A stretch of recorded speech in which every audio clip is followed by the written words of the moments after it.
Hey guys, welcome back to the Bog Kitchen. We're going to be making sauerkraut again, but we're going to be doing things a little bit different this time. Instead of using a regular head of cabbage, we're going to be using a Napa cabbage. It's going to have a different flavor, it's going to turn out different. I'm not exactly sure how it's going to turn out, so we're going to give that little experiment a try. But then I was just thinking about the whole idea of lactofermentation. What else could I do? What else could I try? I was talking to my dad, who's in the process of trying out sauerkraut right now. He's been calling me with questions, so I thought I would try something else and try to experiment as well. So what I'm going to be doing is kale. I'm going to try to make a sauerkraut out of kale. Now, one of the things I get to finally use is my stripper that I just made. It is an herb stripper. I made it out of black walnut. I'll leave the link for that video here as well. But what I'll be doing is feeding this through, and it'll be stripping all the leaves off. And it should just expedite the process of turning this into a sauerkraut. Now this is going to take about 7 days to get done, so we will be filming this all in one video, so let's get started.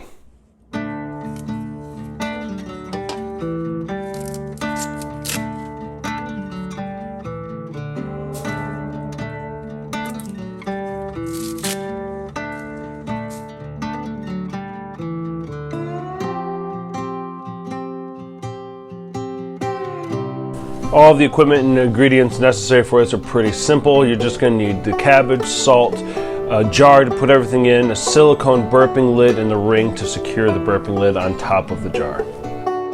First step is going to be to slice the cabbage in half and remove the core, and then thinly slice everything up.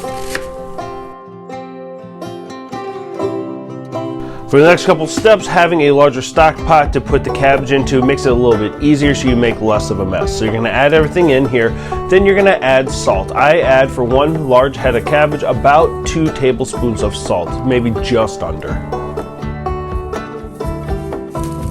And now we're going to knead this all like dough. We're going to mix the salt all the way in and cover all of the cabbage with salt.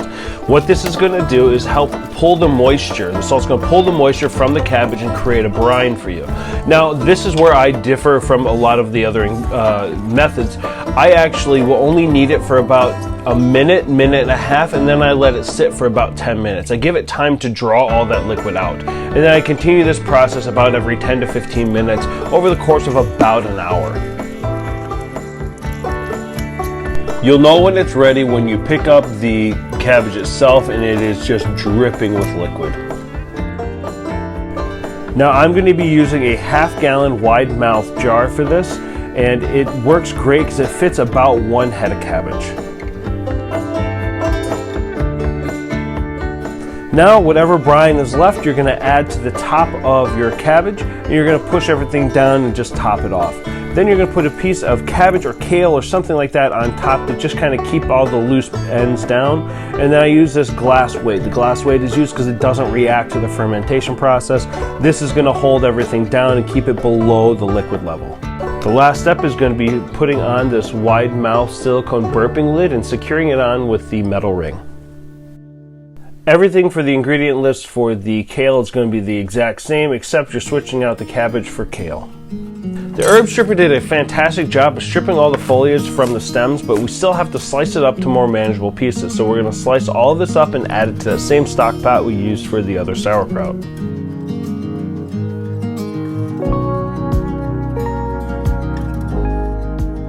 Now we're going to be adding about 1.5 tablespoons of sea salt for all of this, and then start kneading it in just like the other process.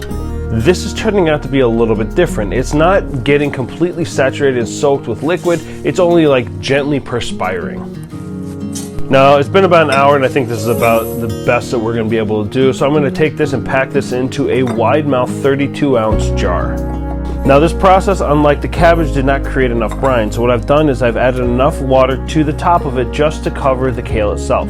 Then I've added the glass weight on top to keep everything below the water line.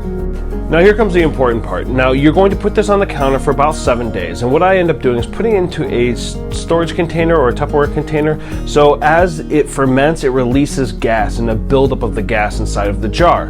And what it'll do is it'll put pressure on the silicone lid and eventually just allow that air to expel out. Well, sometimes liquid will come out.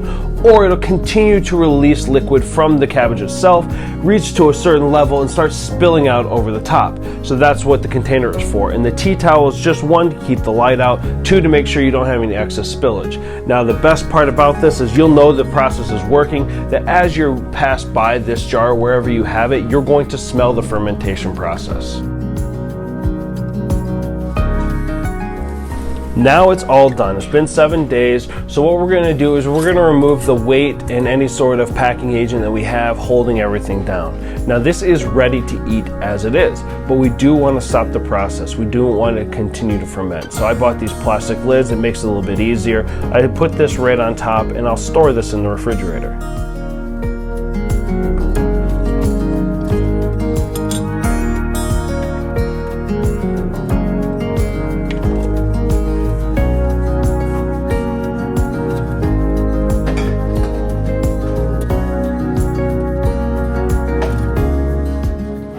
Using the Napa cabbage for sauerkraut has been surprising. It's a little on the sweeter side than using regular cabbage, but I think it tastes great.